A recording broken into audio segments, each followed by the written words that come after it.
Around noon on September 9th, the sky in Changchun City Jillian Province suddenly became as dark as night, with visibility less than 10 meters. Immediately afterwards, wind screamed and lightning flashed in many areas of the city. Pouring rain soon followed. The skyscrapers seemed to be shaking in the wind and was a very frightening sight. People rushed indoors to take shelter.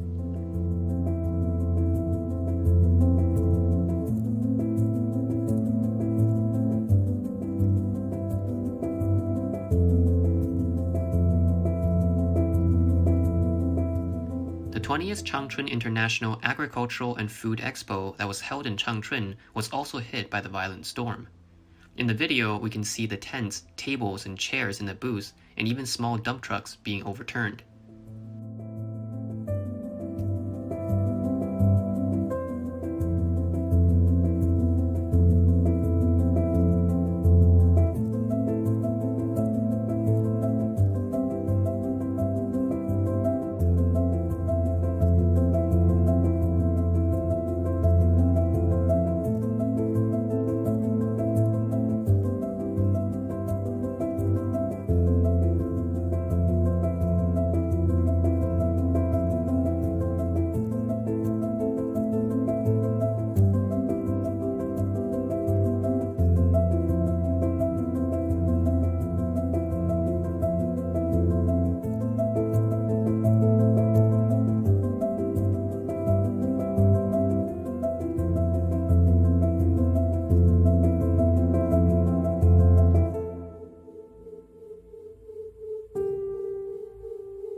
campus of Jilin University of Architecture, sign holders, flower pots, and other things were blown around by the strong wind.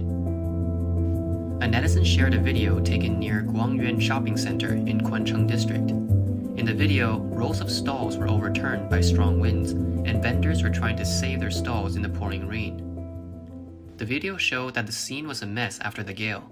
The sturdy tree trunks and large branches were broken off, rows of bicycles were knocked down, and many cars on the roadside were also hit by branches and debris.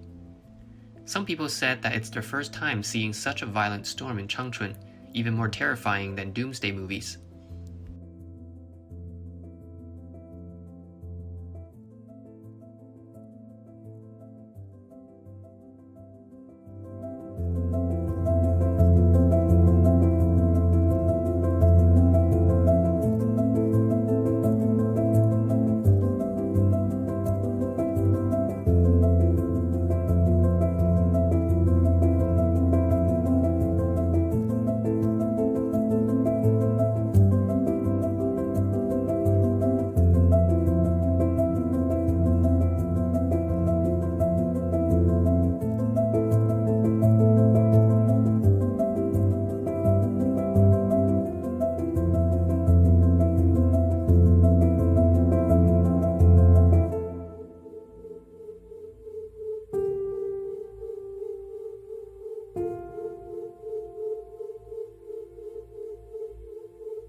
At 10:40 a.m. on the 9th, the Changchun Meteorological Observatory issued a yellow hail warning.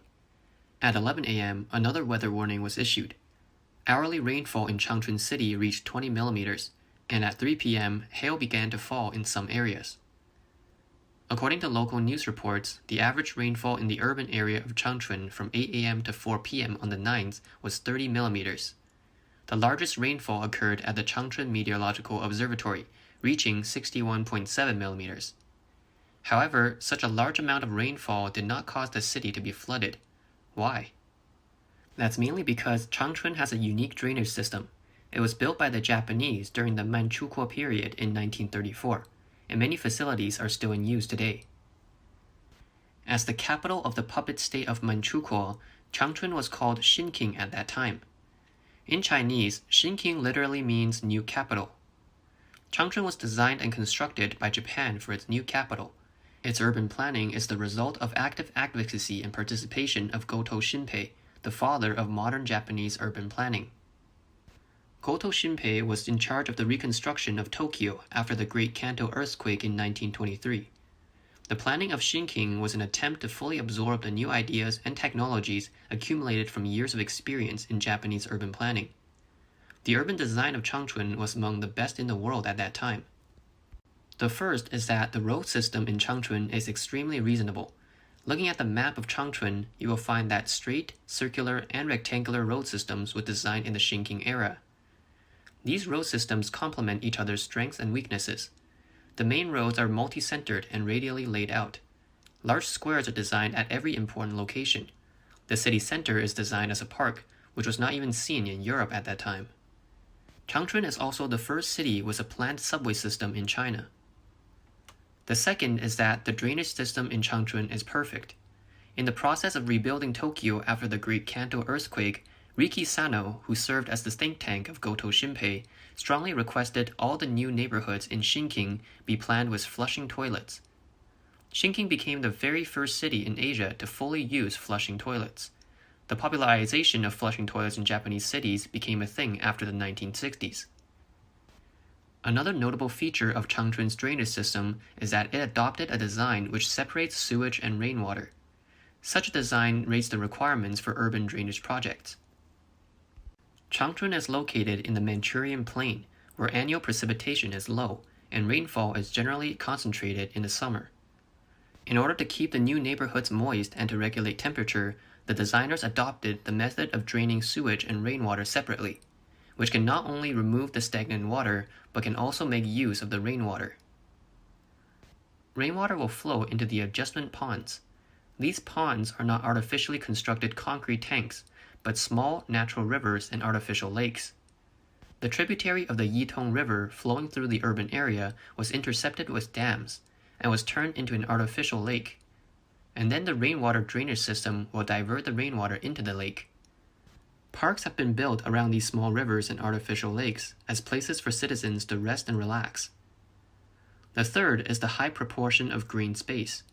Parks around small rivers and artificial lakes, together with wedge-shaped or circular green belts inlaid in various blocks, constitute the Shinking green space system. The per capita green area of Shinking at that time far exceeded the domestic level in Japan, and is comparable to that of modern cities in Europe and the United States at that time.